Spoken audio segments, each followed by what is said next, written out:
Okay, good evening or good afternoon, whichever it is. I don't know what it is at 4:30, but we're live on Facebook. So we're going to be talking about intuition. I've got three very handsome men to talk about intuition with me. But I'm going to kick off. Yeah, Terry, you're on your own, mate. Yeah, okay. Yeah, I'm going to kick off with Neil. Neil, we're going to talk about intuition.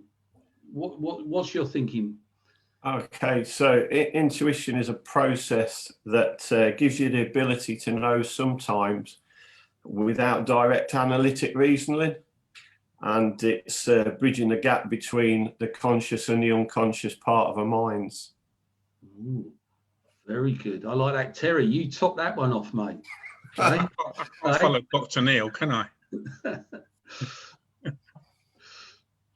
Yeah, it's for me, it's awareness. Okay. It's pure and simple awareness, self-awareness, and also awareness of the other person. Okay, cool. Ray, what would you like to add? Well, I think it's useful to distinguish between what is intuition and what is assumptions, because I think there is a slight difference. If you think about assumptions, really, when you make an assumption, you've already made the decision, haven't you? Yeah. So, but you haven't got any evidence yet to prove it. And so an example of that would be if you go the same route to work every day and you go under a bridge each day, you assume that bridge is not falling down overnight, so you go through the same route, don't you? Yeah. But with intuition's slightly different. I think with intuition, what you're doing is you're making a prediction. And that, again, that prediction is based on some unknown facts, isn't it? So it's probably based more on your experience. That would be my sort of definition. Yeah, they're all very good. You know, I think intuition, when we're in a coaching environment, it's our intuition based on the body language and listening, but also what I call the unseen, because sometimes we just have that gut feeling. And you talked about assumptions, Ray. Neil, why is it important, really, to be non-judgmental with your intuition, even, you know, well, apart from anything else? Well, it can give the wrong impression to the other person as well, can't it? So they can start to think, oh, he's not particularly liking me because what he's saying and what his body language is saying to me. And then they can start to put barriers up against that.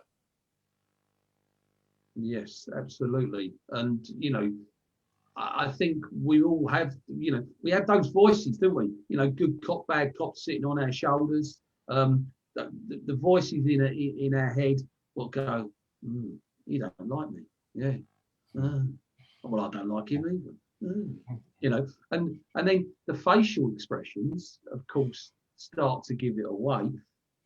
Terry, now, I was going to ask you to tell me a story when your intuition might have been wrong. But actually, why is it important with intuition that we check our intuition? Pure and simple, you might be wrong. You know, and if you're wrong, you're just going down a deep hole you don't want to go down, that you might not ever get out of. So, you know, it's always a good idea just to check.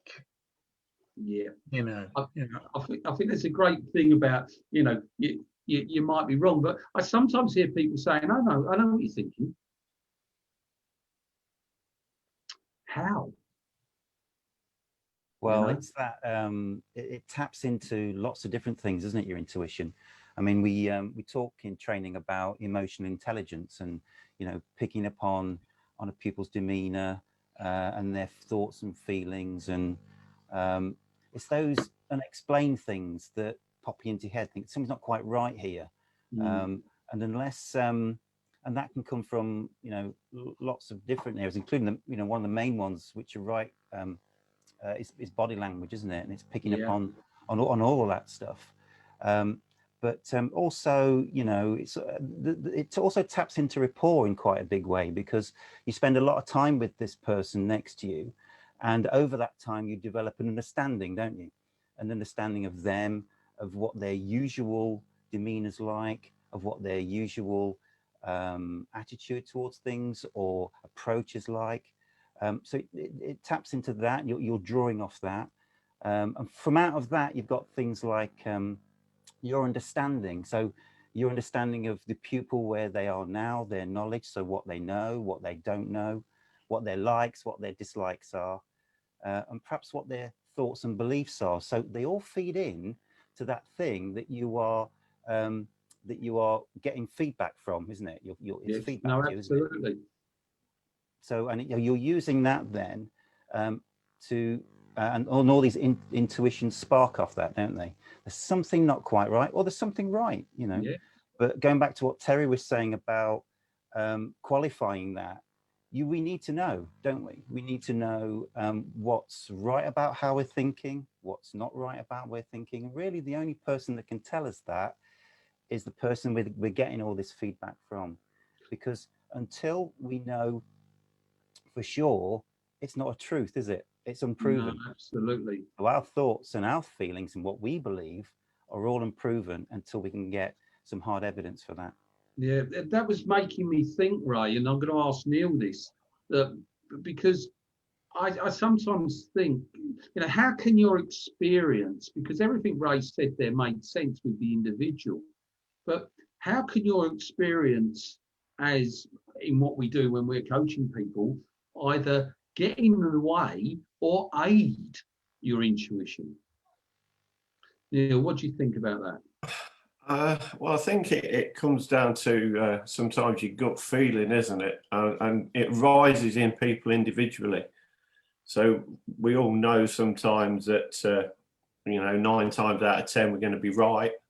But it's about listening to what they're saying and actually physically asking them the questions and then listening to their answers. Mm.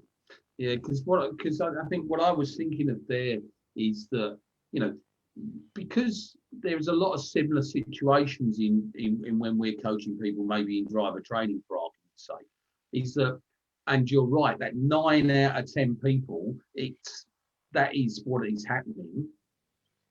The problem we have with it is the 10th person. That's where, you know, we're neither wrong nor right. Is it something else? And I think that's what we have to check. What sort of clues do we get from body language? What sort of body language clues are there which aid our intuition? Terry, I'll pick on you. Oh, there's loads. There's face, there's the micro expression, like that split second face that you can pick up on. There's tone of voice, there's language, there's movement of the body or not movement. And this is why I've got a bee in my bonnet about those blinking face mirrors. You know, instructors that use those face mirrors to see what's happening, they don't turn and look and see the whole picture. Yes. And you've got to see the whole picture to know what's going on. And does that body language, does it match with what they're saying? You can't get that from a face mirror. I'll tell you what, that's a really great point, because that just reminds me of using what the eye mirror, isn't it, really? We're only using it to check the mirrors. We're not getting the whole story. Yeah. You know, the body language says so much. And I think something we haven't mentioned, actually, and we'll touch a bit more on body language, but something that I like to notice is the breathing, the pace of the breathing, you know. And if you think about it, you know, how do you breathe when you're nervous? How do you breathe when you're excited? How do you breathe when you're calm? Yeah. How do you breathe when you want to be calm? You know, those sort of things. We say to our kids, don't we? Take a deep breath. You know, so when someone's driving, they go, what is that saying? You know, and you don't know. If I can just add to that as well, Graham, because there are pupils that come to the car with anxiety, and they maybe have gone on some CBT, and those sorts of things are all discussed in those sessions that they have in terms of controlling breathing and how to bring nervousness down. And when you're spotting that, that itself can trigger an intuition, can't it? You know, have they been on some sort of training to do that? Is it some advice they've got from someone? And if it's something you've not discussed before, again, it's an unknown, isn't it? It's really useful to get that information back from the pupil, because then that can turn into perhaps a possible solution, you know, the next time that they get into an anxious situation. Also, going back to what you were saying earlier about, you know, being non-judgmental, I coined a phrase called thought neutral, because we can be non-judgmental, but I think we also should be thought neutral, which means that our thoughts should be the pupils, should come from really what the pupil should be feeding back to us. So if we can be that, then our own experiences don't muddy the water in that respect. Yes, we've got the experience. Yes, there's a whole number of options, aren't there? And possible avenues that might be the reason for that. And we bring all that experience to bear. And by the way, that experience can also be, you know, for a PDI and an ADI can also be something you can bring out of your own experience, not something that a particular special skill you have to learn. It's there. But it's that being thought neutral, which means you don't muddy the water, and it gives just opportunities for those reasons, for those twitches to come out. I think that's really good, Ray, because it's that thought neutral really is about listening. Because you're only hearing them, you're only seeing them, and you're only reflecting back then their thoughts. And of course you can reflect back their body language as well. Yeah. You know, go on, sorry, you were going to say? Yeah, going back to your breathing, and I think it's also about what Terry says. It's the awareness of the surroundings of the person that can cause that panic and that breathing to jump up or slow down, whatever. Yeah. Absolutely. I think that reminds me of just simple hazard awareness, isn't it? You know, your pupil's going along quite happily, driving along, and then you can see the bus coming, and there's a parked car, and then it's noticing what's happening with the body language. I've got to look the other way, I remember, because I've got a mirror image. Left-hand drive car, it's okay. No, but it is then, isn't it? You know, I could see we're approaching the roundabout. What is their body language saying on approach to that roundabout? What is their breathing saying on approach to that language? I suppose, what sort of body language, you know, and simple stuff should we be noticing in our clients to help us know whether they're engaged or disengaged, or nervous or excited? What sort of things could we look for? Genuine smiles. Genuine smiles. Not the forced smile. That's the forced one. You know. Well, that's the genuine one. I don't know which one's worse. You know, sorry, Ray, go on. Well, there's verbal signs, isn't it? Like, you know, the huffing and puffing, the breathing, the tutting, the hand positions. When they're going for a signal, perhaps they're shaking. All those sorts of things that could give away an emotion. And then, you know, if they're eager, if they're right up against the steering wheel, if they're rushing, if they're relaxed, you know. And with experience, and I'm sure there's a lot of people watching this that can pick a situation when a pupil's got into the car, and the first 5 minutes it's been like a Le Mans track, because they've had a busy day at work, and that's impacted on their inner ability to want to get things done and get rushed. So it's just picking up on those sorts of signals that throw out those sorts of messages. Yeah, that's really good. That reminds me of a client that I could never, at first I couldn't understand what was going on. And then I started to notice just little things like a stomach rumbling. And what I realised is she'd been at school all day, and actually the reason she couldn't focus on her lessons is because she was hungry. And it was amazing that just by arranging them to her to have a sandwich and a drink, just changed the lesson. Yeah. But I didn't notice it. It's only you sort of notice it at first. You think, what's going on? I don't understand. And then you check and you ask, and they don't actually know either. Yeah. But then you've got the disengaging signals as well, ain't you? So they start to look out the window. They're not looking at you. They're not looking at anything. They're just twiddling their thumbs, can't be bothered, not interested. And we can use body language to determine, if we think about teaching and learning strategies, we can use body language really to determine the signals we get from a pupil on perhaps how they prefer to take information in.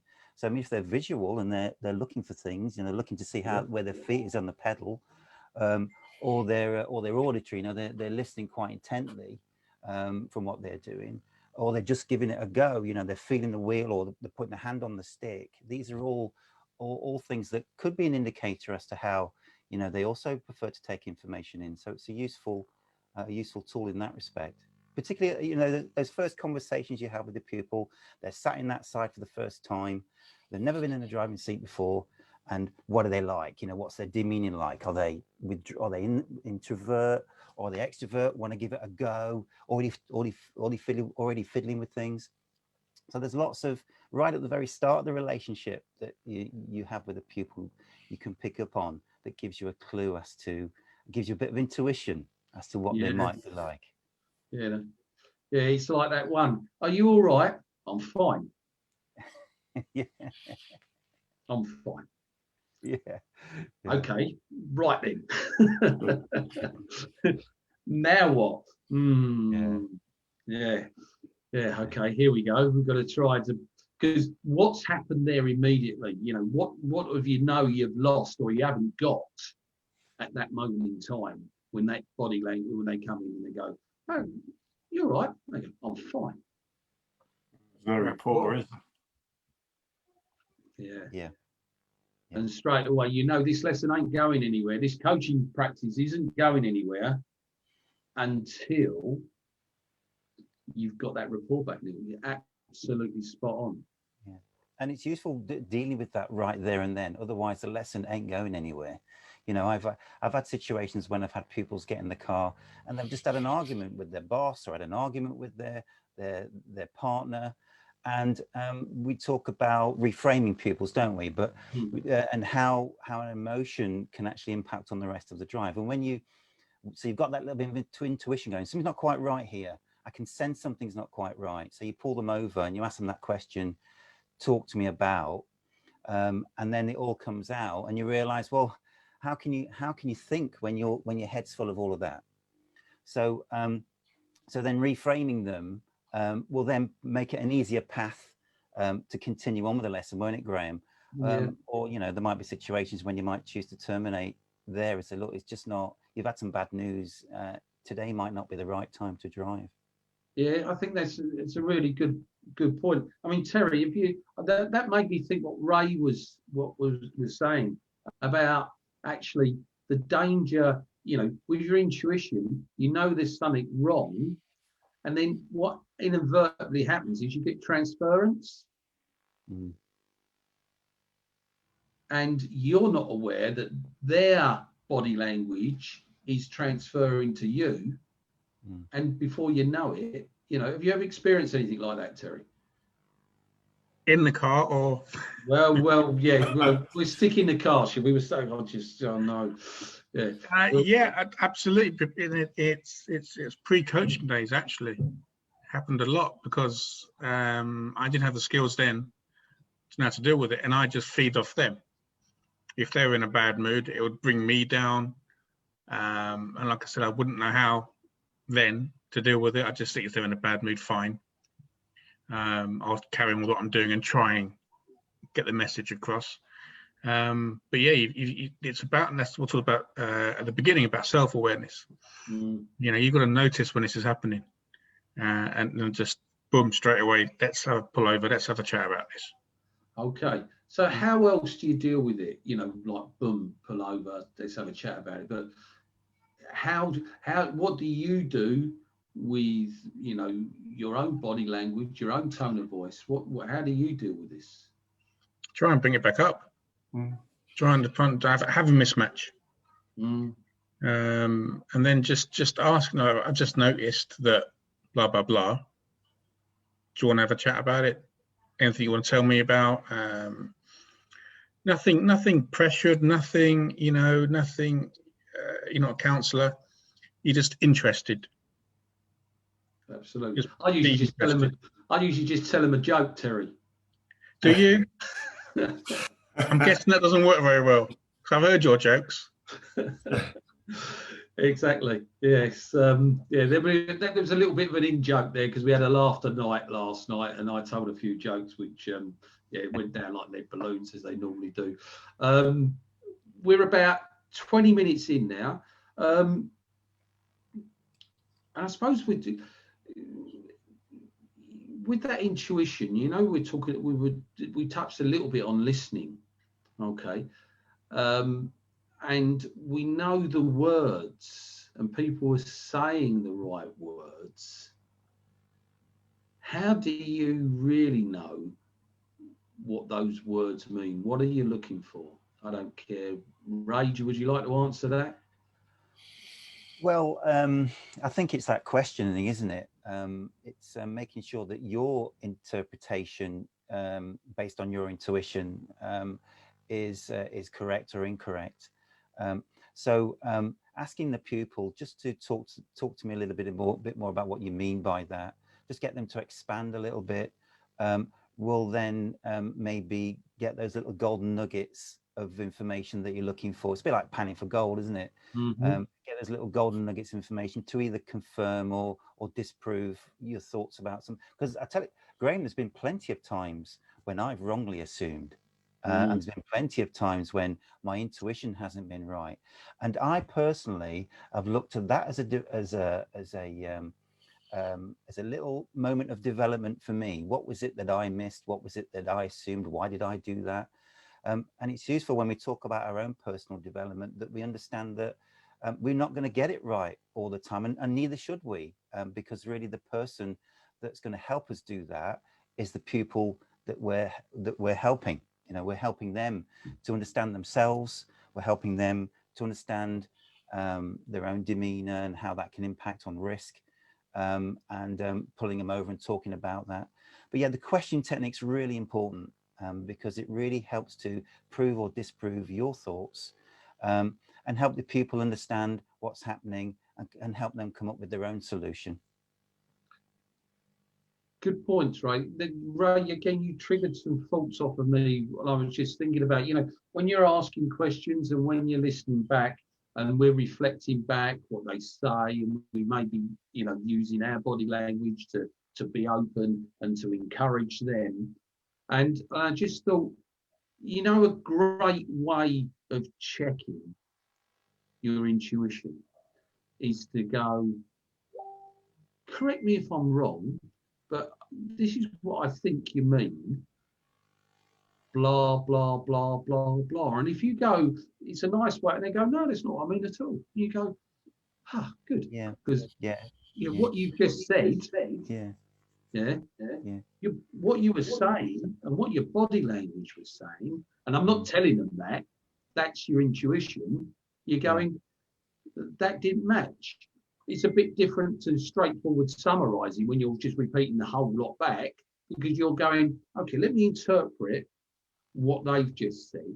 Let me give it back to them in my words and see if I've interpreted it right. Yeah.